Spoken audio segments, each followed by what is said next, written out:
اس کے علاوہ بھی کچھ چیزیں جو اسلام کہتا ہے اور اس کو جب فالو نہیں کیا جاتا تو بسا اوقات انسان کو غصہ بھی آتا ہے. ہمارے نبی صلی اللہ علیہ وسلم کو نہیں غضب آ جاتا تھا بعض دفعہ.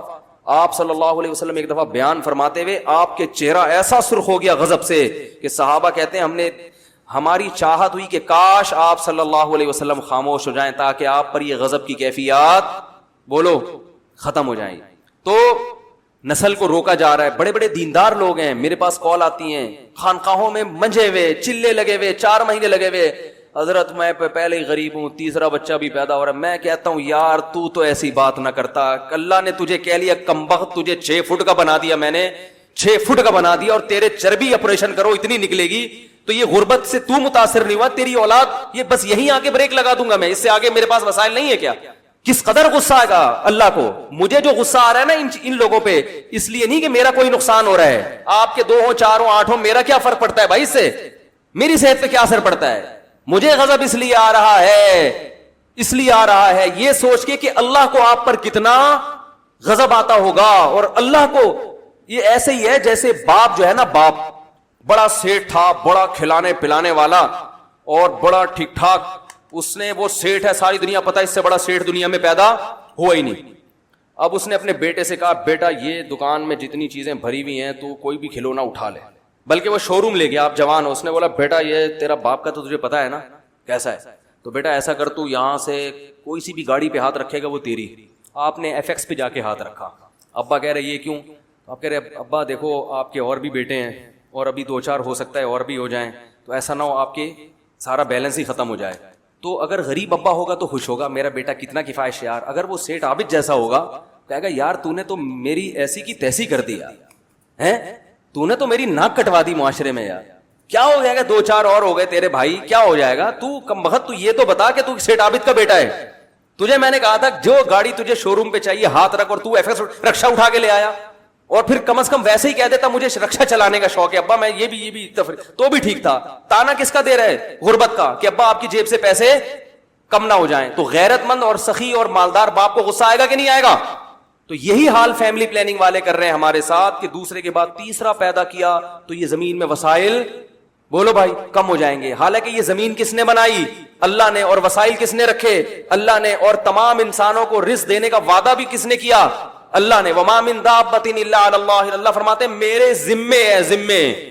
پھر اللہ کہہ رہا ہے میں سیٹ ہوں, بلکہ اللہ تو کہہ رہا ہے اڑاؤ خرچ کرو غریبوں پہ, میں کھلاؤں گا. اور یہ کہہ رہا ہے نہ اپنی اولاد پہ بھی خرچ نہ کرو, غریب تو دور کی بات, اولاد کو بھی کھلایا تو میرے پیسے کم ہو جائیں گے. حالانکہ اولاد تو سب سے پہلے ہے. یہ سوچ ہے غیر مسلم کی, اور یہی ہمارے لبرل لوگوں کی.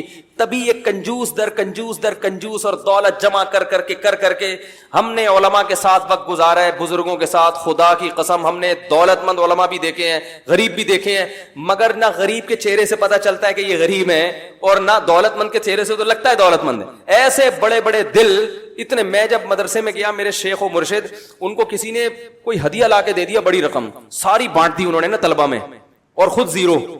تو جب ہم کو اتنی بڑی عیدی ملی نا, ہم نے کہا اڑے تو ٹائٹ عیدی ہے. میں نے کہا یہ کیوں؟ انہوں نے کہا ویسے ہی. پھر وہ ہمارے استاد سے, میں نے کہا انہوں نے تو بڑا ہدیہ دے دیا ہم لوگوں کو, یہ سب طلبہ کو بانٹ دیا اتنا. تو میں نے ان کو کہا کہ وہ تو خود اتنے پیسہ نہیں ہے ان کے پاس, انہوں نے اتنی ہمت کیوں کی؟ تو انہوں نے کہا نبی صلی اللہ علیہ وسلم نے فرمایا انفق یا بلال ولا تخش من ذی العرش اقلال, اے بلال خرچ کر اور عرش والے سے غربت کا خوف بولو بھائی مت. ایک چھوٹا سا واقعہ سنا کے بات کو ختم کرتا ہوں. علماء کے ساتھ اٹھا بیٹھا کرو, دل بڑا ہوگا. بزرگوں کے ساتھ رہو, ان کی سخاوت کو جب اپنی آنکھوں سے دیکھو گے تو دل کیا ہوگا؟ بڑا. اور انہی لوگوں میں گھسے رہو گے نا جو تمہیں کیلکولیشن کر کے ہر وقت, تو اتنا سا دل ہو جائے گا ہر وقت کیلکولیٹر ہاتھ میں لے کے بیٹھے رہو گے, اتنے آئے اتنے گئے اتنے رہ گئے, یہ بھی نہ چلے جائیں, یہ بھی نہ چلے. دنیا مسافر خانہ ہے بھائی, کھاؤ پیو موج مستی کرو مر جاؤ, کب قبر میں تھوڑی لے کے جانا ہے. ہاں اڑاؤ نہیں, ضائع مت کرو, یہ ہم نہیں کہتے ضائع کرو. تو ہمارے استاذ کا واقعہ سنا کے بس بات ختم کرتا ہوں. میرے جو شیخ و مرشید ہیں, ہم نے دیکھو شیخ بھی کس قسم کے پالے ہوئے ہیں, معذرت پالے کا لفظ صحیح نہیں ہے لیکن دیکھ لو پھر بھی. تو لوگ آج کل بزرگ میں پتہ ہے کیا چیز دیکھتے ہیں؟ بس ذکر تسبیحات, ایسا بالکل بیٹھا ہوا ہو, ہل ہی نہ سکے, بس اس طرح کا بزرگ دیکھتے ہیں. تو ہم نے وہ بتا رہے تھے کہ میرا یہ معمول تھا, بہت پرانا واقعہ ہے. وہ کہتے ہیں میرا معمول ہے کہ میں صحیح بخاری اپنے بستر کے ساتھ رکھ کے سوتا ہوں. بعض لوگ صحیح بخاری اس لیے رکھتے ہیں تاکہ کھول کے لوگوں کو فرقہ واریت میں الجھائیں. ٹھیک ہے نا, یہ دیکھو اس میں تو یہ لکھا ہوا ہے, امام حنیفہ کی تو یہ رائے ہے, اس میں تو یہ لکھا ہوا ہے, فلانے کی تو یہ رائے ہے, تو ایک نئی دکان کھولنے کے لیے. تو وہ انہوں نے صحیح بخاری رکھی ہوئی ہے, کہہ رہے میں نے یہ عزم کیا ہوا ہے کہ جیسے ہی کوئی حدیث سامنے آئے گی تو کم از کم ایک مرتبہ اس پر عمل لازمی کروں گا. تو کہتے ہیں میں نے جب صبح اٹھ کے حدیث کھولی تو اس میں لکھا ہوا تھا کہ جو چاہتا ہے کہ اللہ اس کی عمر میں برکت دے, اسے چاہیے کہ رشتہ داری جوڑے, اسے چاہیے کہ رشتہ داری جوڑے. کہہ رہے میں نے کہا رشتہ داروں کے ساتھ کوئی اوکھا سلوک کرنا ہے نا, یہی کہتے ہیں نا پنجابی میں اوکھا, کوئی بڑا اچھا سلوک کرنا ہے. ہم ہوتے تو ہم کہتے آج سب سے سلام دعا کر کے خیریت پوچھو, اچھا سلوک ختم. کیا خیال ہے؟ میں نیت کرتا ہوں اچھا سلوک کرنے کی, فون اٹھایا, بڑے بھائی سے خیریت, اچھا وعلیکم السلام, چھوٹے بھائی سے خیریت, بہن سے خیریت, ابا اماں ٹھیک, چلو آج ہم نے سب سے کیا کر لیا, بولو بھائی یہ ہو. تو کہتے ہیں کہ اللہ کی قدرت کہ کہتے ہیں کہ میرا ایک شاگرد تھا, ہاں کہتے ہیں میرے پاس, یہ پرانی بات ہے نا, تو میرے پاس کچھ پیسے پڑے ہوئے تھے 25,000 روپے. وہ 25,000 اس وقت ایک رقم تھی اور ان کے لیے تھی, کیونکہ ان کے پاس تو 25 بھی نہیں تھے نا, جو غریب ہو اس کے لیے تو 25,000 بہت ہے نا. تو میرے پاس پڑے ہوئے تھے کتنے, 25,000. تو وہ میں نے اپنی کسی ضرورت سے رکھے ہوئے تھے. کہہ رہے بالکل وہی ضرورت میرے بڑے بھائی کو بھی تھی. کہہ رہے میں نے کہا اچھا سلوک کا تقاضا یہ ہے کہ اپنی ضرورت کو قربان کر کے بڑے بھائی کی ضرورت پوری کر دو. کہہ رہے وہ 25,000 میں نے اٹھا کے ان کو ہدیہ دے دیے, گفٹ کی آپ کو گفٹ. ان کو یہ نہیں بتایا کہ ایکچولی ضرورت تو مجھے تھی, مگر خون تو خون ہوتا ہے نا. ہمارے یہاں آٹھا نے کسی کو دے گا اور ڈائلاگ ایسے مارے گا مگر اپنا خون تو کیا ہوتا ہے, ایسا نہیں, بس یہ جی ہدیہ دے دی ان کو اور اپنی ضرورت کو کیا کر دیا, قربان. کہہ رہے ہیں اگلے دن کیا ہوا کہ ایک آدمی آیا جو میرا ہی شاگرد تھا اور خاندانی کنجوس مشہور تھا. اس کے بارے میں یہ تھا کہ مالدار بہت ہے مگر آج تک اس نے کسی کو کبھی ہدیہ, کوئی گفٹ اس کی جیب سے کسی کے لیے کبھی نہیں نکلا. کہہ رہے وہ آیا اور اس نے بڑی لجاجت کے ساتھ, بڑی عاجزی کے ساتھ 2.5 لاکھ روپے مجھے گفٹ دیے, جو بالکل توقع کے برخلاف. 2.5 لاکھ روپے گفٹ دیے. کہہ رہے میں نے کہا یہ 2.5 لاکھ, ابھی میں نے 25,000 دیے, کتنے آ گئے, 2.5 لاکھ 25,000 کا کتنا ہوتا ہے, 10 گنا. اللہ نے کہا نا ایک کے 10 دوں گا. اب یہ دوسری آزمائش تھی, ہم ہوتے ہم کہتے ماشاءاللہ آ گئے, چلو جی اللہ کی نعمت. کہتے میں نے کہا کہ اس کا مطلب ہے کہ اللہ کو میرا کل کا عمل بہت زیادہ پسند, تو بھائی کے ساتھ اچھا سلوک کتنا پسند آیا, لہذا یہ رشتہ داری جوڑنے کے بدلے میں یہ پیسے آئے ہیں, تو یہ سارے پیسے میں بہن بھائیوں میں, بولو بھائی, تو دوبارہ زیرو ہو گئے. وہ 2.5 لاکھ سب بہن بھائیوں کو برابر نہیں, بولو تو پھر رہنے دو, کیا کر دیے, بانٹ دیے.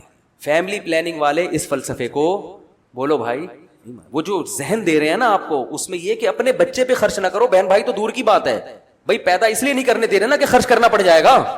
صحابہ تو بیوہ عورتوں سے شادی کرتے تھے, ان کے بچے لے کے پال لیا کرتے تھے, اور یہ اپنے نہیں پیدا ہونے دے رہے. کیسی گندی سوچ بن رہی ہے کہ نہیں بن رہی لاشعوری طور پر. انگریزوں نے یہی کیا, اپنی اولاد پہ خرچ نہیں کیا, پھر کتوں پہ خرچ کرتے ہیں, وہ کتوں پہ کر رہے ہیں خرچ, کیونکہ اتنی دولت لے کے کہاں جائیں گے, اور بڑھاپے میں کتے ان سے ہیلو ہائے بولو نہیں کرتے.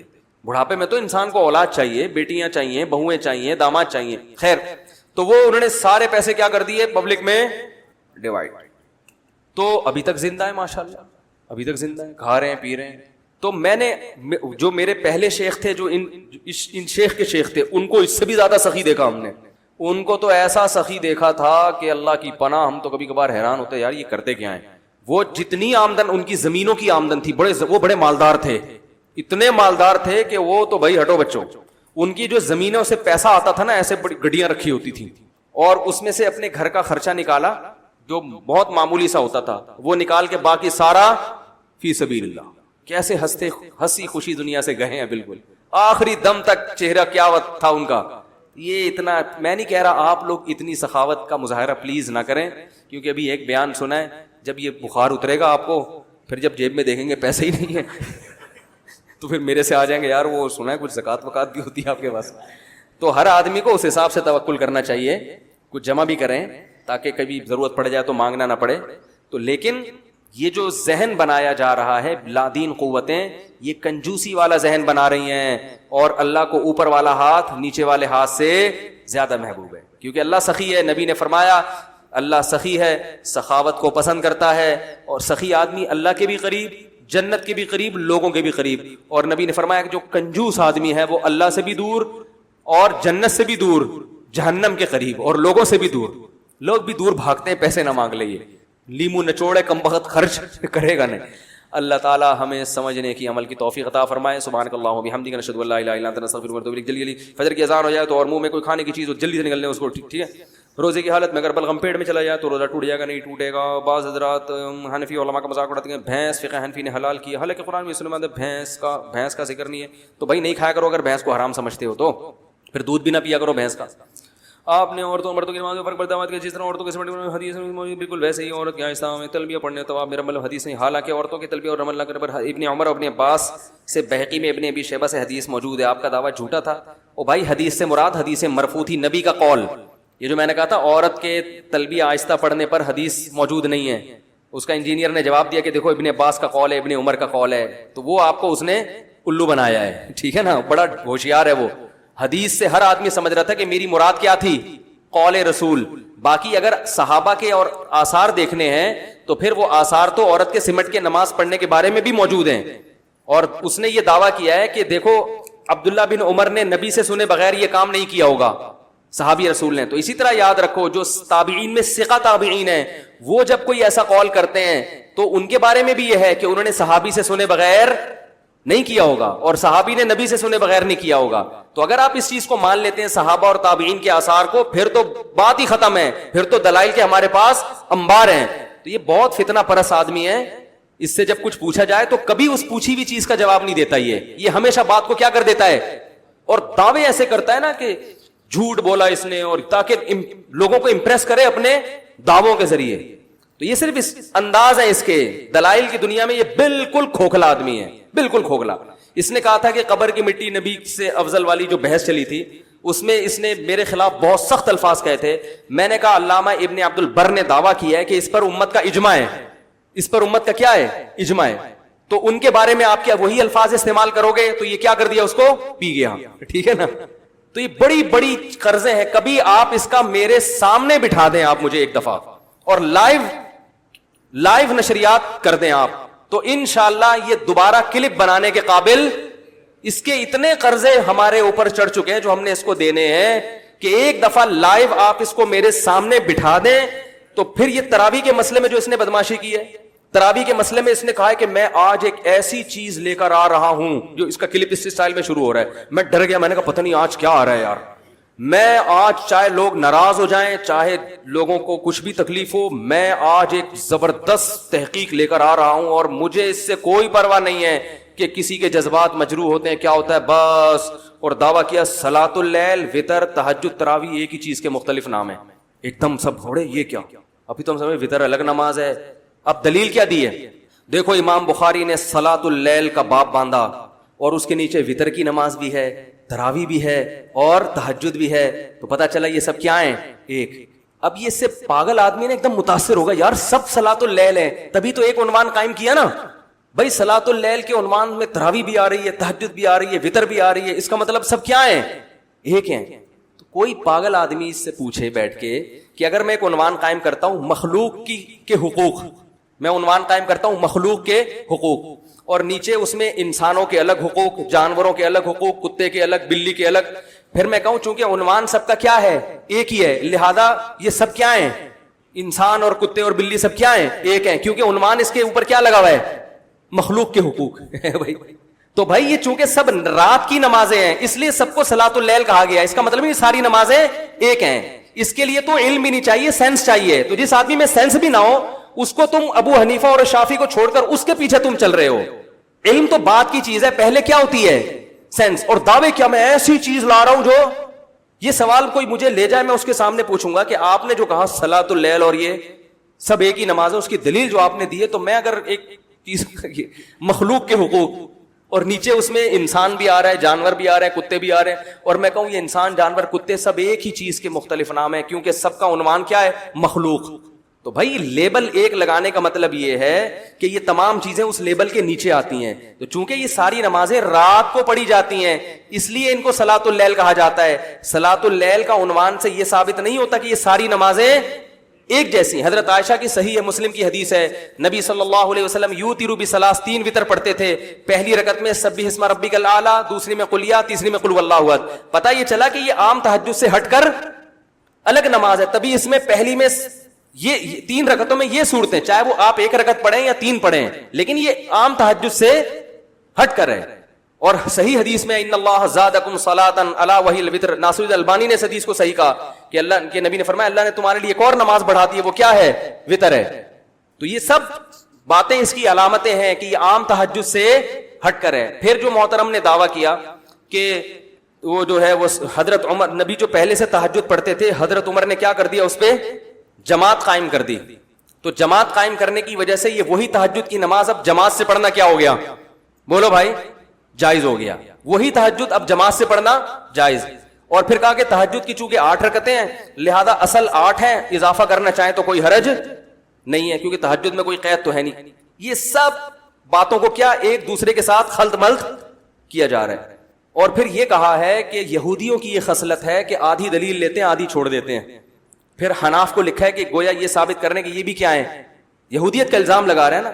اسی مسئلے میں انہوں نے آدھی دلیل لی ہے آدھی چھوڑ دی. وہ حدیث جس میں آتا ہے, حضرت عائشہ فرماتی ہیں کہ نبی رمضان اور غیر رمضان میں 8 سے زیادہ نہیں پڑھتے تھے. اس حدیث کے بالکل اپوزٹ دوسری حدیث ہے جس میں آتا ہے کہ نبی صلی اللہ علیہ وسلم رمضان میں عام دنوں سے زیادہ عبادت کیا کرتے تھے راتوں میں.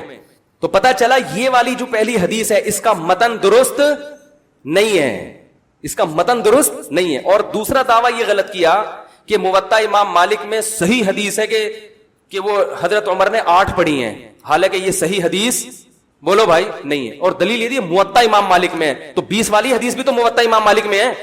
اگر یہ 8 والی صحیح اس لیے ہے کہ موطا میں ہے تو 20 والی بھی کس میں ہے؟ موطا میں ہے. تو وہ بھی تو اسی بیس پہ صحیح ہوئی. وہ صحیح نہیں ہے. کیوں صحیح نہیں ہے؟ کیونکہ وہ مرسل ہے. تو اس کا مطلب موطا میں ہونا اس کی علامت نہیں ہے کہ وہ صحیح ہے, بلکہ اس میں مزید بھی کچھ آپ کو دیکھنا پڑے گا. تو یہ سب لفاظی ہے, علم نہیں ہے, فتنہ ہے اور کچھ بھی نہیں ہے. تو ایک دفعہ میرے پاس بٹھا دیں اس کو انشاءاللہ, اور لائیو چلائیں, لائیو ریکارڈنگ چلائی نا, وہ آدھی بات پی جائے گا اور آدھی نشر کر دے گا, ٹھیک ہے نا.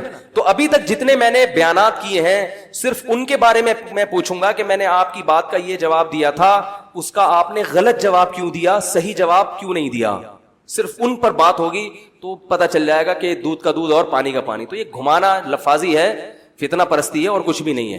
تراویح کی جو نماز ہے یہ حضرت عمر کی سنت ہے, نبی نے کتنی پڑھی ہے یہ کسی کو بھی معلوم نہیں ہے. اس بارے میں ضعیف حدیث ہے, صحیح حدیث ہے ہی نہیں اس بارے میں کہ نبی نے کتنی پڑھی ہے.